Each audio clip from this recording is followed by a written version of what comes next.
297 কোটি টাকা দুর্নীতির মামলায় জনতা ব্যাংকের সাবেক চেয়ারম্যান ও অর্থনীতিবিদ অধ্যাপক আবুল বারাকাতকে কারাগারে পাঠিয়েছেন আদালত। বিকেলে চিফ মেট্রোপলিটন ম্যাজিস্ট্রেট আদালতের বিচারক জুয়েল রানা এ আদেশ দেন। এর আগে বৃহস্পতিবার রাতে রাজধানী ধানমন্ডি থেকে তাকে গ্রেফতার করে গোয়েন্দা পুলিশ ডিবি।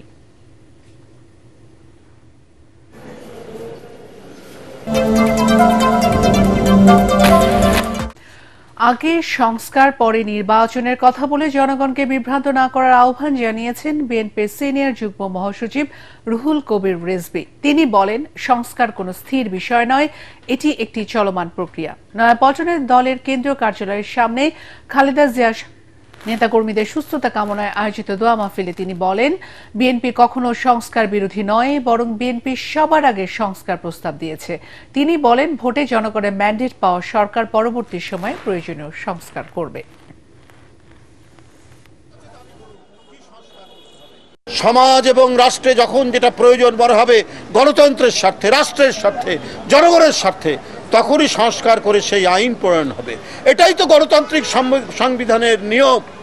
কিন্তু ওটাকে মূলনীতির মধ্যে নিতে হবে, আগে সংস্কার ইত্যাদি ইত্যাদি কথা বলে কেন এই জিনিসটা আপনারা এইভাবে জনগণকে বিভ্রান্ত করার চেষ্টা করছেন? এটা না করে আমরা যেটি বলেছি, জনগণের ক্ষমতা জনগণকে ফেরত দেন। দ্রুত জুলাই সনদ ঘোষণা ও নিরপেক্ষ নির্বাচন কমিশন গঠনের দাবি জানিয়েছেন এনসিপি দক্ষিণাঞ্চলের মুখ্য সংগঠক হাসনাত আব্দুল্লাহ। জুলাই পদযাত্রার অংশ হিসেবে যশোরে জুলাই আন্দোলনে নিহতদের পরিবারের সাথে মত বিনিময়ের সময় তিনি এ দাবি জানান।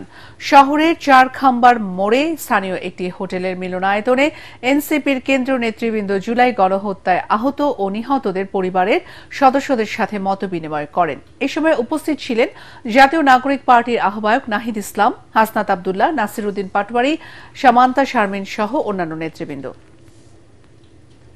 অন্তর্বর্তীকালীন সরকারকে বলতে চাই, আমাদের প্যাকেজ আকারে সবগুলো দিতে হবে। প্যাকেজ এটা আমরা আমাদেরকে পরিকল্পিতভাবে নির্বাচন থেকে আলাদা করা হইতেছে, পরিকল্পিতভাবে ট্যাগ দেওয়া হইতেছে না। আমরা নির্বাচন বিরোধী, আমরা কিন্তু নির্বাচন বিরোধী না, আমাদের সবগুলোই লাগবে। কেউ বলতেছে আমার এটা চাই, ওইটা চাই না, ওইটা চাই, সেটা চাই না, আমার সবগুলো। আমি সংস্কার চাই, আমি বিচার চাই, আমি জুলাই ঘোষণাপত্র চাই, আমি নির্বাচন চাই। এসি কেনার কথা ভাবছেন? ভিশন দিচ্ছে যে কোনো এসিতে 15% নিশ্চিত ছাড়। এছাড়াও থাকছে মানি ব্যাক গ্যারান্টি নিশ্চয়তা। ঢাকায় জাতিসংঘের মানবাধিকার বিষয়ক কার্যালয় স্থাপনের প্রতিবাদে বিক্ষোভ করেছে হেফাজতে ইসলাম। জাতীয় মসজিদ বায়তুল মোকাররমের উত্তর গেটে আয়োজিত সমাবেশে দলের কেন্দ্রীয় নেতা মামুনুল হক বলেন, দ্রুত এই সিদ্ধান্ত থেকে অন্তর্বর্তী সরকারকে সরে আসতে হবে। মনির হোসেন তপুর রিপোর্ট।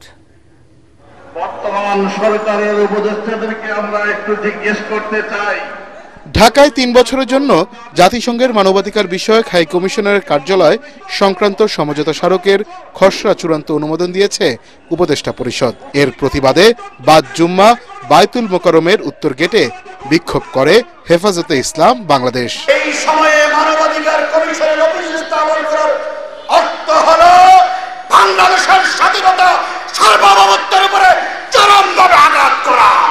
এই সিদ্ধান্ত বাতিল করবার জন্য, অন্তর্বর্তী সরকারকে বাধ্য করবার জন্য যেই কঠোর কর্মসূচি দেওয়া লাগে, হেফাজতে ইসলাম বাংলাদেশ বাধ্য হবে কর্মসূচি ডিক্লেয়ার করতে। এ সময় দলের কেন্দ্রীয় নেতা মামুনুল হক বলেন, বিদেশি শক্তিকে বাংলাদেশের অভ্যন্তরীণ বিষয়ে সরাসরি হস্তক্ষেপ করতে দেওয়া হবে না। যে কোনো ষড়যন্ত্র রুখে দিয়ে দেশের সার্বভৌমত্ব রক্ষায় রাজপথে থাকার ঘোষণা দেন তিনি। হেফাজতে ইসলাম এই সিদ্ধান্ত মানে না, এই সিদ্ধান্ত কার্যকর হতে দেবে না। বাংলাদেশের ইসলাম এদেশের মানুষের ঐতিহ্য, এদেশের মানুষের স্বাধীনতার বিপন্ন করবার যে কোনো পায়তারা রক্ত দিয়ে রুখে দেব, জীবন দিয়ে রুখে দেব। বিক্ষোভ সমাবেশ শেষে মিছিল বের করে হেফাজতে ইসলাম বাংলাদেশের নেতাকর্মীরা। মনির হোসেন তপু, এটিএন বাংলা, ঢাকা। এসএসসি ও সমমান পরীক্ষায় গণিত আর ইংরেজিতে ভরাডুবির প্রভাব পড়েছে সার্বিক ফলাফলে। একথা জানিয়ে শিক্ষাবিদরা বলছেন 16 বছরের মধ্যে এবার সবচেয়ে বেশি ফেলের প্রধান কারণ উত্তরপত্র মূল্যায়নে উদারনীতি পরিহার। শিক্ষা বোর্ডের গণিত পরীক্ষকরা বলেন, অঙ্ক চর্চার বিষয় হলেও অধিকাংশ শিক্ষার্থী মুখস্থ করতে গিয়ে বিপর্যয় ডেকে এনেছে। মিজান শাহজাহানের রিপোর্ট। এবারের এসএসসি ও সমমানের পরীক্ষায় অংশ নেয়া 19 লাখ পরীক্ষার্থীর মধ্যে ফেল করেছে 6 লাখ, অর্থাৎ শিক্ষা জীবনের প্রথম পাবলিক পরীক্ষায় ঝরে পড়ল মোট পরীক্ষার্থীর 1/3। শিক্ষা বোর্ডগুলো বলছে, পাশের হার ও জিপিএ 5 বাড়াতে গিয়ে আগের মতো সহানুভূতি দেখিয়ে গ্রেস মার্ক দেওয়া হয়নি। এ প্রসঙ্গে নটরডেম কলেজের অধ্যাপক মার্লিন কেলারা বারোই বলেন, স্বচ্ছতার অজুহাতে অতি কঠোর হওয়া ঠিক হবে না। 79, 69 এই অনুগুলোকেও পূর্ণ করা হয়নি। এটা আমার মনে হয় একটা অবিচার হয়েছে ওদের প্রতি। যে 79 পর্যন্ত পেতে পেরেছে সে কিন্তু শিক্ষক প্রতি শিক্ষকের কাছে তো একই নাম্বার পাবে না, ওই একটা নাম্বার বোধহয় তাকে দেয়া যেত।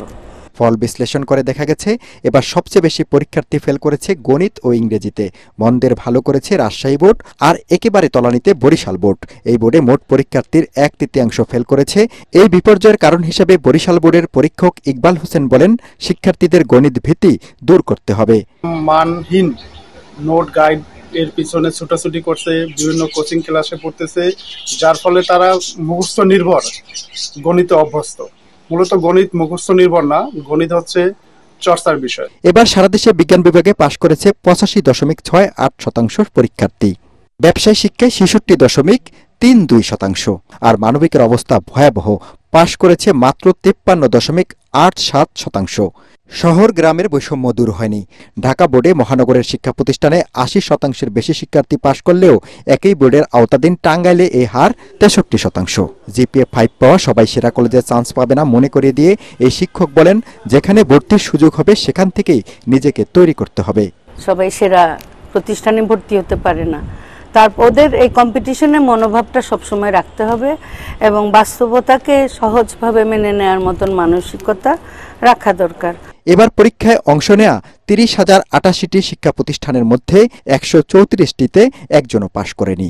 এর কারণ বের করার পাশাপাশি অকৃতকার্যদের হতাশ না হয়ে নতুন করে পরীক্ষার প্রস্তুতি নেওয়ার পরামর্শ দিয়েছেন এই শিক্ষক। মিজান শাহজাহান, এটিএন বাংলা, ঢাকা। বৃষ্টি কমে আসায় দেশের দক্ষিণ পূর্বাঞ্চলের জেলাগুলোর বন্যার পানি নামতে শুরু করায় নতুন করে নিম্নাঞ্চল প্লাবিত হচ্ছে। এখনো পানিবন্দী রয়েছে লাখো মানুষ।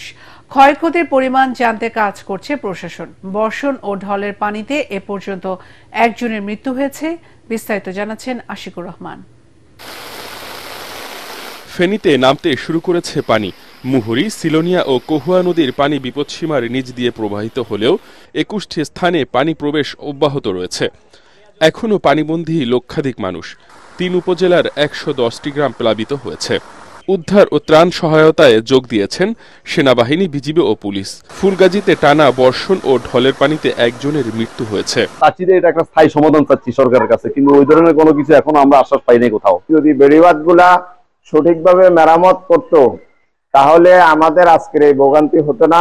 আমাদের এই বাঁধটা যেন শক্ত করে বেঁধে দেয়, যেন আমরা পরবর্তীতে আর ক্ষতিগ্রস্ত না হই। নোয়াখালীতে গেল 12 ঘন্টায় বৃষ্টিপাত কম হওয়ায় নামতে শুরু করেছে পানি। সকাল 6টা পর্যন্ত গেল 24 ঘন্টায় 79 মিলিমিটার বৃষ্টিপাত রেকর্ড করা হয়েছে। তবে মাইজদী, সদর, সুবর্ণচর, কবিরহাট ও কোম্পানীগঞ্জ উপজেলার অধিকাংশ নিম্নাঞ্চলে জলাবদ্ধতা দেখা দিয়েছে। জমিতে পানি জমে থাকায় নষ্ট হচ্ছে ফসল। ক্ষয়ক্ষতির পরিমাণ জানতে কাজ করছে জেলা প্রশাসন। সামান্য বৃষ্টিতে পানি ওঠার মূল কারণ হচ্ছে যে ড্রেনগুলোতে বা আশপাশে খালগুলা ভরাট করে রাখা। এখানে প্রশাসনের কোনো নজর নাই। আর আগামীতে চাইবো আমরা সেনাবাহিনীর সহযোগিতা চাই। পার্বত্য এলাকাগুলোতে বৃষ্টি ও ঢলের পানিতে ভেঙে গেছে রাস্তাঘাট। রাঙামাটি লংগদু সড়কে পানি জমে থাকায় যান চলাচল বন্ধ রয়েছে। বৃষ্টিপাত কমলেও শরীয়তপুরের জাজিরায় অব্যাহত আছে নদী ভাঙন। গেল 2 দিনে পদ্মা সেতু প্রকল্পের প্রায় 300 মিটার এলাকা নদীগর্ভে বিলীন হয়ে গেছে। আশিকুর রহমান, এটিএন বাংলা।